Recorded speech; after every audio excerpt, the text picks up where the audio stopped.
Assalamualaikum warahmatullahi wabarakatuh. Alhamdulillah wa syukurillah wa nikmatillah la haula wala quwata billah.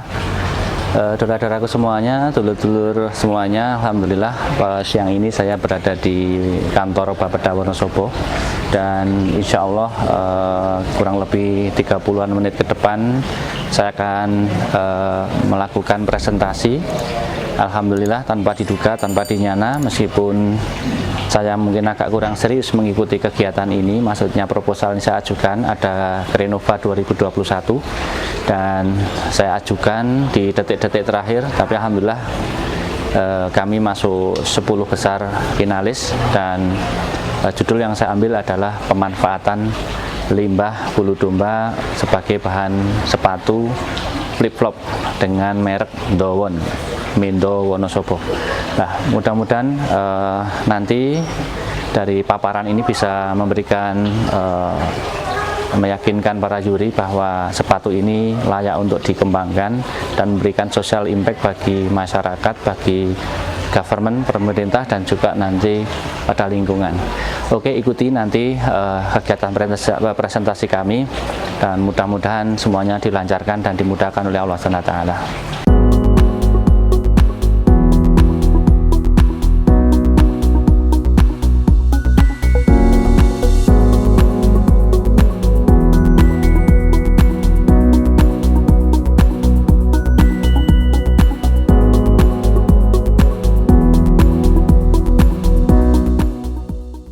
Assalamualaikum warahmatullahi wabarakatuh. Alhamdulillah wa syukurillah wa nikmatillah la haula wala quwata billah. Allahumma shalli ala Muhammad wa ala Muhammad. Amma ba'du. Yang kami hormati Dewan Juri Lomba Krenova 2021. Yang pertama, alhamdulillah kami merasa sangat bersyukur, merasa sangat berbahagia diberikan kesempatan untuk menyampaikan beberapa paparan, dan dalam hal ini pada kesempatan siang hari ini saya berterima kasih dimasukkan dalam 10 finalis dan saya tidak menyangka bahwa ini akan diberi waktu untuk presentasi karena tidak terpikir bahwa ini akan masuk gitu ya, karena mepet sekali waktunya saat itu. Baik, mohon izin, mungkin kami langsung untuk menghemat waktu dalam 10 menit ke depan atau mungkin kurang, izinkan kami memaparkan tentang ide tentang pemanfaatan limbah bulu domba Wonosobo sebagai bahan sepatu. Next.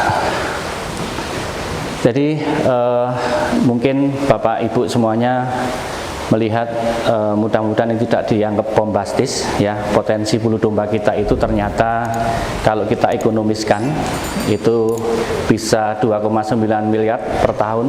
Nah, dari mana nanti akan coba kami uraikan satu persatu, dan ini bukan angka yang mimpi Bapak Ibu, tetapi ini sudah berdasar uji coba ataupun riset-riset yang mungkin dalam kurun 3 tahunan ini kami lakukan. Next.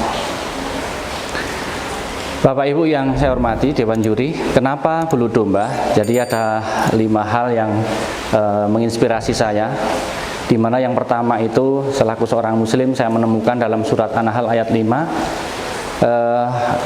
Allah berfirman bahwa Allah itu menciptakan binatang ternak untuk kamu, padanya ada bulu yang menghangatkan dan berbagai manfaat lainnya. Lah, saat ini bulu domba itu nyaris belum tersentuh untuk dijadikan sebagai yang menghangatkan ya, kecuali di luar negeri. Sedang di Indonesia ini, di negara kita ini,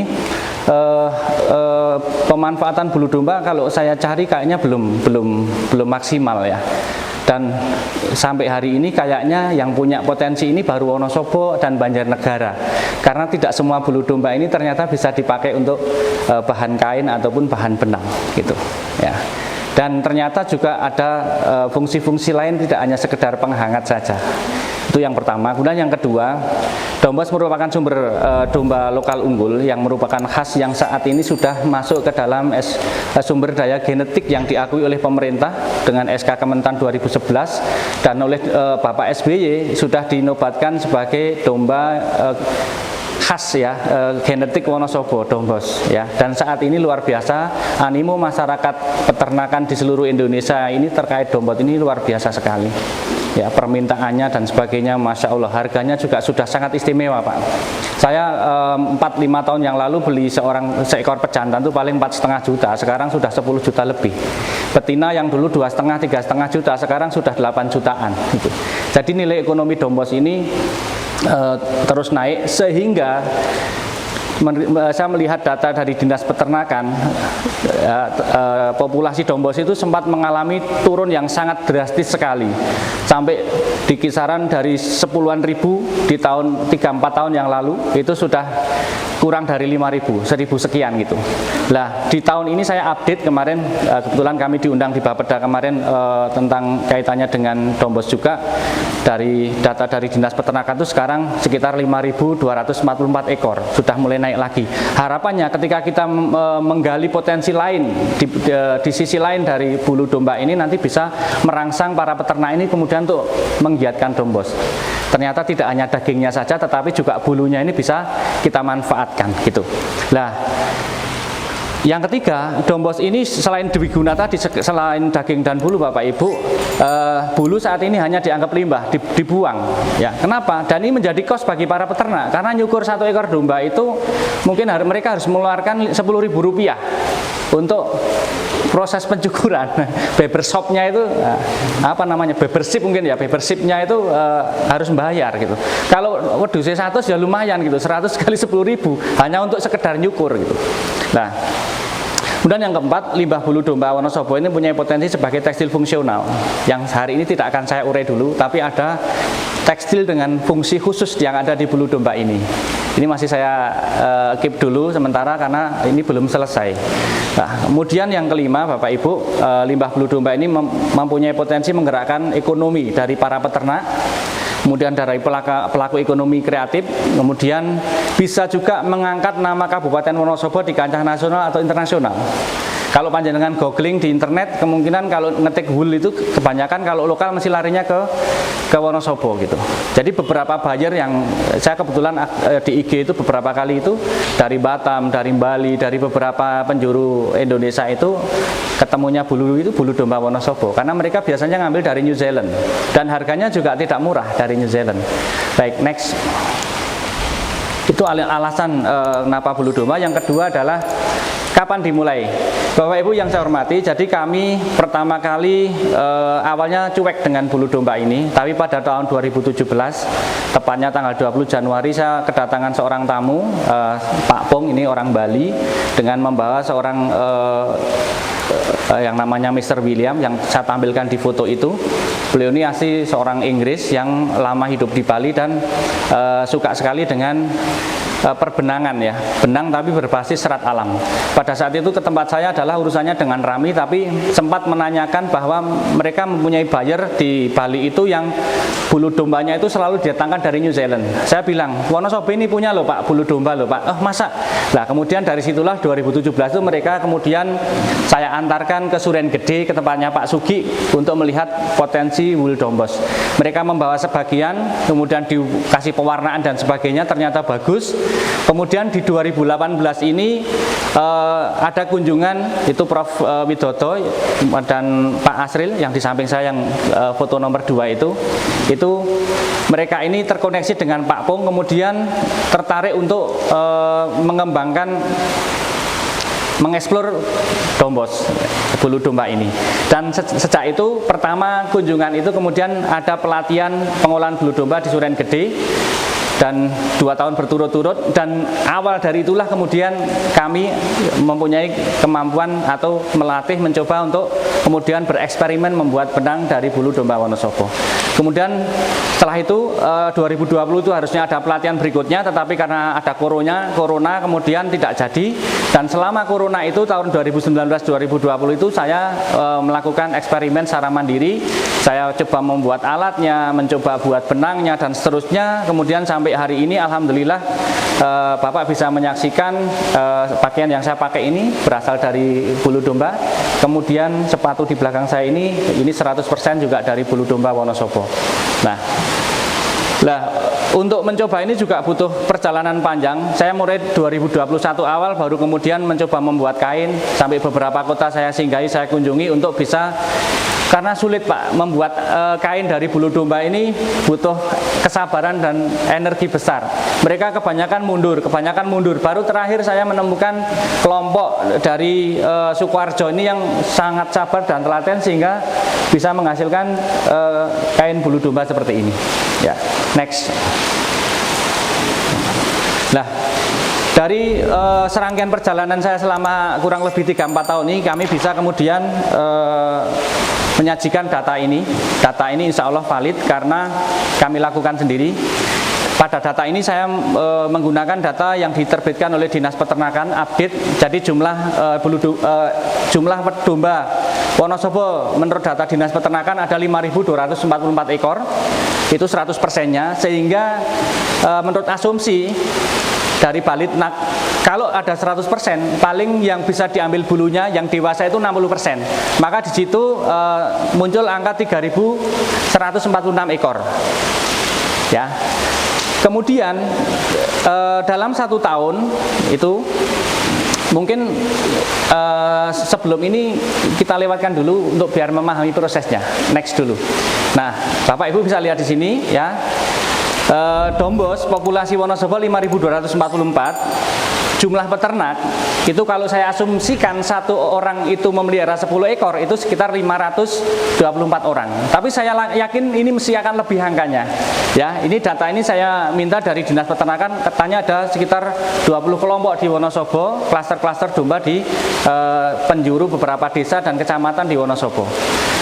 Dari 1 ekor domba dewasa 1 tahun, berdasar survei saya sendiri, saya cukur sendiri, itu menghasilkan rekornya itu 2,8 kg wool, raw wool atau bulu domba yang masih kotor, ya 1,5 sampai 2,8. Dari situ berarti potensi asumsi bulu domba yang bisa dihasilkan dari 3.146 itu menghasilkan potensial sekitar 4,7 ton per tahun. Ya, bulu domba yang bisa diolah. Gitu. Itu dengan asumsi hanya 1 ekornya 1,5 kilo tok, tidak 2,8. Next, ya. Next. Kemudian dari situ 2,4 itu ya, percobaan pertama saya ini sangat menyakitkan Pak. Saya beli bulu domba itu hampir setengah ton, 500 kilo. Setelah kami proses, ternyata setelah jadi bulu bersih seperti ini Pak, ini hanya jadi 52%. Saya sampai penasaran, sampai suruh ngulang-ulang 3, 4, 5 kali ketemunya sama, 50-52%. Jadi lossnya itu 48%. Waduh, ya, rotok shock saya, tapi nggak apa-apa, namanya uji coba. Nah itu bulu domba yang sudah di-skuring atau dicuci itu putih seperti itu. Untuk tenaga skuringnya kita butuh sekitar 68 orang ketika 4, sekian ton tadi dicuci dalam 1 tahun. Kemudian setelah di-skuring itu dikarding, pakai alat itu Pak. Alhamdulillah alat ini saya juga iseng-iseng buat sendiri. Saya wire-nya atau bajanya itu saya datangkan dari Kanada, itu 4 bulan baru nyampe Pak. Kemudian konstruksi kayunya itu saya minta teman di Prambanan untuk membuatkan ya. Ini kapasitasnya masih cukup sedikit, sehari paling dapat 3-4 kiloan lah pakai alat ini, tapi nggak apa-apa. Kemudian dari situ hasilnya adalah roving wool atau carding wool yang sudah dikarding, yang bentuknya seperti ujung sebelah kiri. Nah itu dari potensi tadi kurang lebihnya ada 2,3 ton itu per tahunnya, atau sekitar 194 kilo per bulan. Di situ ada proses loss lagi sekitar, sesungguhnya cuma 2-3%, tapi ini saya bulatkan 5% biar hitung-hitungannya lebih mantap nanti. Ya, lanjut. Next. Lah, dari situ carding, kemudian melalui proses spinning. Spinning itu yang dipakai pelintiran pakai tangan itu. Ini bisa menyerap 37 orang dalam 1 tahun. Kemudian dihasilkan benang seperti yang kelihatan tuh. Jadi hasil benang woolnya dengan potensi 5.000 sekian ekor itu untuk di Wonosobo itu memungkinkan nanti sekitar 185 kg per bulan. Next. Nah, oke. Nah, ini proses kainnya dan seterusnya. Mungkin waktu saya nanti terbatas ya, jadi nanti lebih banyak ke pertanyaan mungkin. Nah, dari proses kain kemudian kita ekoprint di stempel itu, ya nanti saya uraikan di tabel. Lanjut aja dulu, Pak. Nah, sudah di ekoprint, kemudian dibuat pola, jadilah sepatu gitu. Nah, ini mohon izin naik lagi ke yang tabel tadi. Saya tadi sini tabelnya harusnya di belakang sendiri, tapi oke lah. Kita kembali ke sini. Jadi Bapak Ibu semuanya, dari jumlah domba, jumlah wool mentah, kemudian wool yang sudah di-skuring atau siap spinning, benang spinning kain wool itu, kalau kita hitung dalam 1 tahun itu akan mampu menyerap 693 orang yang bisa kita berdayakan melalui bulu ini. Dengan asumsi hanya 5.244 ekor aja. Sedang di Banjarnegara beberapa bulan yang lalu saya diundang ke sana untuk jadi pembicara terkait dengan pengolahan bulu domba. Di sana ada 11.500. Jadi kalau dari kekuatan volume kuantiti bulu dombanya menangan sana gitu. Ya, mudah-mudahan ini tidak didahului sana gitu kan. Kemudian dari itu Bapak Ibu, itu akan bisa menghasilkan sepatu 246 pasang per bulan. Dari mana hitungannya? Jadi kain seperti ini per meternya itu membutuhkan kurang lebihnya 1/4 kilo benang, ya. Sedangkan satu sepatu 1 meter bahan kain ini bisa 3 pasang sepatu. Sehingga dari dasar itu kemudian dari total 738 meter kain itu bisa menghasilkan 2.953 pasang per tahun, ya, sehingga per bulan bisa dihasilkan 246 pasang sepatu per bulannya. Kalau harga satu ini tadi Pak Duit sempat tanya berapa, ini 1 jutaan Pak, ya. Kenapa 1 juta? Semuanya 100% handmade, pakai tangan semua. Jadi tidak bisa diadu dengan sepatu-sepatu produk perusahaan. Kalau yang ini woolnya hanya pakai sedikit Pak, yang di sini Pak. Sisanya ini ada rami, bulu domba, ada sutra, sama ada katun Pak. Kalau sepatu ini ada 4 serat alam di dalamnya. Ini mohon maaf pernah ditawar 1,7 juta Pak, tapi tidak saya jual. Karena ini satu-satunya di Indonesia. Ya. Ini satu-satunya juga yang wool. Saya minta spesial, Pak tolong buatkan yang 100% wool. Karena ini kami belum lama Pak ngeriset ini ya. Pesan dulu Pak ya. Nanti kita siapkan. Boleh juga Pak. Kita siapkan Pak. Siap, tenang. Nanti kita bisa bicara di belakang. Jadi 1 juta dikalikan 246 pasang, maka ketemunya 2,9 M. Itulah kenapa potensi bulu domba ini ketika digarap kita bisa memberikan potensi pendapatan 2,9. Berapa persen sih keuntungan kita? Kurang lebihnya 40% dari HPP. Ya. Oke, next. Ini terakhir. Lah, untuk bisa menjalankan ini Pak, ternyata kami harus melibatkan banyak sekali komponen Pak, dari Wonosobo para peternak, kemudian karyawan saya yang melakukan ini, kemudian tadi dari ST3, Bali Besar Tekstil, kelompok ATBM yang di Sukoharjo, Koperasi Kupu-Kupu Sutra di Malang untuk buat sepatunya, dan alat-alat dari yang kami pinjam dari Dinas Peternakan. Terakhir, ini hanya sekilas info aja yang kami lakukan di masyarakat. Ya, lanjut. Nah, Ndowon kita pakai Mendo Wonosobo Pak. Harapannya dengan sepatu Ndowon ini kita Wonosobo ini kemudian terangkat karena Mendo Wonosobo. Nah, kebetulan beberapa waktu yang lalu Pak Helmi Yahya sempat berkunjung ke teman kami yang Kupu Sutra Malang, dan beliau sempat membeli tapi sepatu yang ini Pak, yang 4 jenis serat alam ini beliau ngambil 1 sama 2 sama istrinya.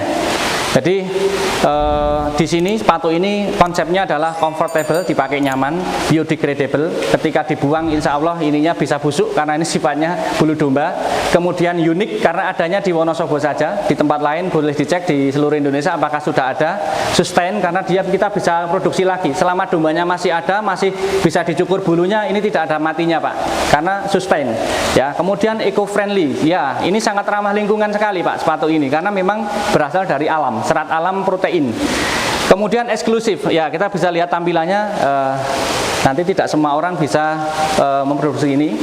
Dan kami nanti jadi konsep pembuahannya kita akan buat semacam ada barcode-nya. Jadi yang beli ini siapa, dan kita akan jual secara limited. Nah, limited. Kemudian ada storytellingnya, ada kisah-kisah di dalamnya tentang perjuangan seorang peternak, kemudian seorang pencukur bulu, ibu-ibu di rumah yang membuat benangnya dan seterusnya. Ada storytelling di dalamnya. Yang terakhir adalah mempunyai impact secara environment, E, kemudian S-nya adalah sosial, G adalah government. Jadi satu rangkaian produk ini bisa memberikan social impact, environment impact, dan juga government impact. Jadi pemerintah dalam hal ini nanti namanya juga akan terangkat dari wool bulu domba ini. Kemudian social impact-nya nanti ada 600-an orang yang bisa kita libatkan dengan populasi 5.000. Kalau populasinya 10.000 mungkin akan lebih banyak lagi. Kemudian environment jelas yang kita bawa saatnya adalah isu lingkungan, di mana ke depan ini yang terkait dengan sustainable textile, green textile, biodegradable dan sebagainya itu akan menjadi sesuatu yang sangat keren di dunia. Mungkin Indonesia belum siap, tapi dunia sekarang sudah mulai membahas tentang sustainable textile, tentang segala sesuatu yang sifatnya ramah lingkungan. Baik, terima kasih. Saya kira itu yang bisa kami sampaikan pada kesempatan siang hari ini. Mohon maaf apabila ada banyak kekurangan. Terima kasih. Assalamualaikum warahmatullahi wabarakatuh.